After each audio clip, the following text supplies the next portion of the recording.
Өлкөдө азык-түлүктүн жана күйүүчү майдын баасы кескин өсүп кеткендигине байланыштуу монополияга каршы жөнгө салуу мамлекеттик агенттигинин директору маалымат жыйыны өткөрдү.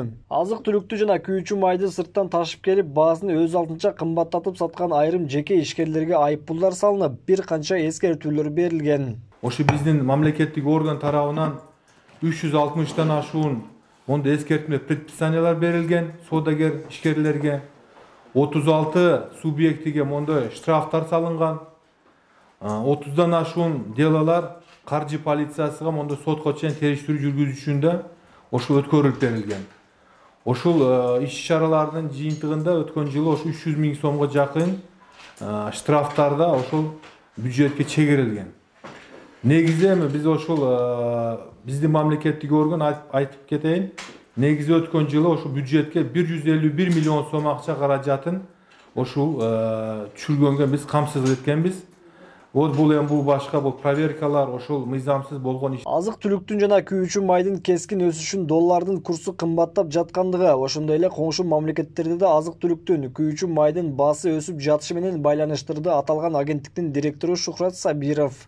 Бул эми албетте бул баягы объективдүү маселелер, анан негизги дагы бир ошол баалардын кескин кымбатташынын негизги дагы бир бул себеби бул жакшы билесиңер, бизде ошол бир жылдын ичинде биздин улуттук валютабыздан ошол номиналдуу курсу түшүп кетип, башка чет өлкөлүк валюталарга карата, евро, долларга карата түшүп кеткен.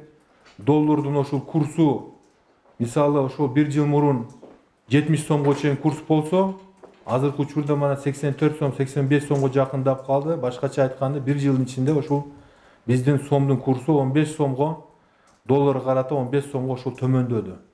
Бул деген 21%ды түзөт.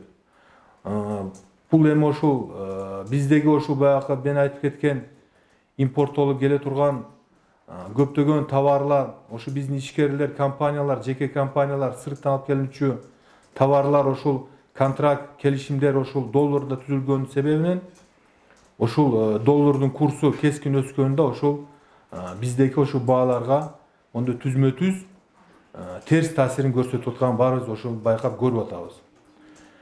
Акыркы бир айдын ичинде ундун, нандын, макарондун, сүттүн жана башка азык-түлүктөрдүн баасы турукташып келе жаткандыгын белгиледи Сабиров. Кээ бирки ошол товарлар, социалдык маанилүү товарлардын баалары турукташып баратат. Bunun негизи себеби жакшы билесиңер, көпчүлүк учурда баягы баалар сезондук фактор болуп, жаңы жылга карата кыш айларында кымбаттоосу жылда өзү байкалат. Эми азыр манеки кыш бүтүп, жазга кирип калдык буюрса, мондай бышыкчылыкта сезонду келип калат буюрса, ошондуктан манеки мен айтып кетейин, акыркы бир айдын ичинде ошо ундун баасы туруктуу десек болот. Мана биринчи сорттогу ундун баасы учурда мана орточо республика боюнча 32 сом 60 тиын түзүп, бир айдын ичинде бул таптакыр бул баа өзгөрбөдү. Экинчи сорттогу ошол учурда орточо баасы 25 сом 50 тиынды түзүп, акыркы бир айдын ичинде 40 тиынга гана кымбаттап, же 1,5%га өстү. Ал эми нандын баасы акыркы бир айда өзгөрбөдү. Макарондук азыктар, макарон азыктары тескеринче баалар арзандай баштады, манеки 1 сомго чейин. Сүттүн баасы туруктуу болуп келатат. Сливочный майдын баасы манеки арзандады.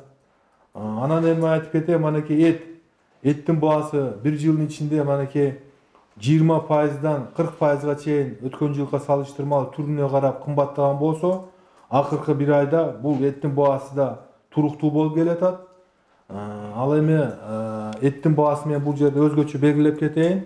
Бул ошол жакшы билесиңер, өкмөт тарабынан баягы малды экспорттоого да тийиштүү мондай тыюу салынган болчу.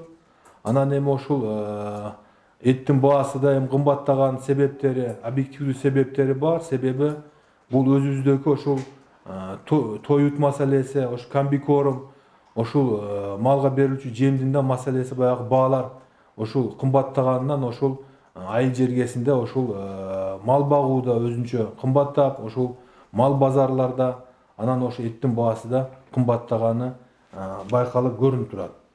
Ал эми мисалы учурда манеки ошол жумуртканын баасы акыркы манеки бир айдын ичинде 3 сомго арзандады. 10 данасы азыр орточо баа менен 100 сом болуп турат 10 данасы. Кымбат арзандаган 3%га же 3 сомго арзандады акыркы 1 айдын ичинде. Вот, анан эми картошка ман баасы өткөн жылы салыштырмалуу 70%га кымбаттаган болсо 1 жылдын ичинде. Бирок акыркы 1 айда бунун баасы мондой туруктуу болуп, орточо баа республика боюнча 29 сомду түзүп атат да. Буга чейин Баткен облусунда күйүүчү май жок калды деген маалымат тараган эле, бирок бүгүнкү күндө аталган облуста күйүүчү май жетиштүү, дейт Сабиров. Бул жашыруун эмес, буга чейин жакшы билесиңер, мурунку жылдары ошол Тажикстанга биздин республика аркылуу, Баткен облусту аркылуу ошол жерге баягы аткезчилик жолу менен ташылып атканы бул бардыгыбызга ошо маалым. Жок, азыркы учурда мана жакшы билесиңер, манеки 1 мартта өкмөт тарабынан тийиштүү токтом кабыл алынып, ошол четке нефть жана нефть продуктыларды экспорттоо, сыртка чыгаруу боюнча тыюу салынды, жакшы билесиңер. Анан тийиштүү баягы органдарда ошол контрабанда сыртка ошол нефть жана нефть продуктыларды алып чыгып кетүү боюнча тийиштүү иштерди жүргүзүп атат. Мана кармап атат, фактылар мана көрүп атат, бардык немелерде маалымат булактарды көрсөтүлүп атат. Ал эми Баткенде чындыгында 2-3 күн мурун баягы 1-2 күн баягы таңкыстык болду деген маселе көтөрүлдү болчу. Но бирок мана кечээ мурда күнү өкмөт тарабынан о жергиликтүү бийликтин кабыл алынган чечимдердин негизинде, иш-чаралар негизинде баалар мисалы азыр баягы очередтер, заправкаларда жок болду. Манеки ал жерде да тийиштүү запастын көлөмдөрү жетиштүү экендиги билинди. Бааны төмөндөтүү боюнча өкмөт тарабынан азыркы күндө тийиштүү чаралар көрүлүп, коңшу өлкөлөр менен сүйлөшүүлөр жүрүп жатат, дейт Сабиров. Ондой да өкмөт өзүнүн баягы милдеттерин алкаганда, мисалы ошол эле Россия Федерациясы, Казакстан Республика өкмөттөрү менен ондой өкмөт аралык комиссиялар бар. Ошол маселелер убакыт менен талкууланат, маселелер чечилет. Ошол эле ГСМ боюнча мисалы башка өлкөлөрдө андай льгота жок. Беспошлино биздин өлкөгө келип атат жылда. Бул да мисалы башка, бул мисалы азыр айтып кеткенде бизде ошол ГСМдин баасы арзандыгы, төмөндүгү. Ошол менен жыйынтыгы болуп келет. Мисалы ошол эле башка өлкөлөрдө кымбат ГСМдин баасы. Аны биз туура түшүнүшүбүз керек да. Бул ГСМ кымбаттап атканы бул бизде гана эмес. Бул дүйнө боюнча кымбаттап атат. Мен айтып кеттим, мисалы өткөн жылы баррелден тоннасы баасы $30 чейин түшкөн болсо, азыр $60 болуп калды.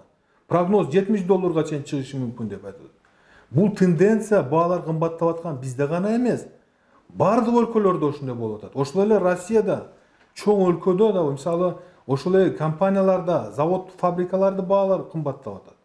Эми албетте биз эми ошол биздин республикабыз ошондой көз карандык эмес. Но бирок учурда биздин ошол өкмөт тарабынан мына жыйындарда пландар иштелип чыгып атат мисалы. Албетте баягы азык-түлүк коопсуздугу деген маселеси бар. Ошол эле баягы импорттон биз көз каранды болбой, өзүбүздө мисалы көп өндүрүлгөн баягы азык-түлүк продуктыларды өзүбүздө кайра иштетип, өзүбүздүн элибизди камсыздоо боюнча тийиштүү өкмөт тарабынан иштер жүрүп атат. Буюрса бул алкаганда да бул меде да иштер жакшы бир жыйынтыктар болушуна мен ишенем, ишендирип кетем.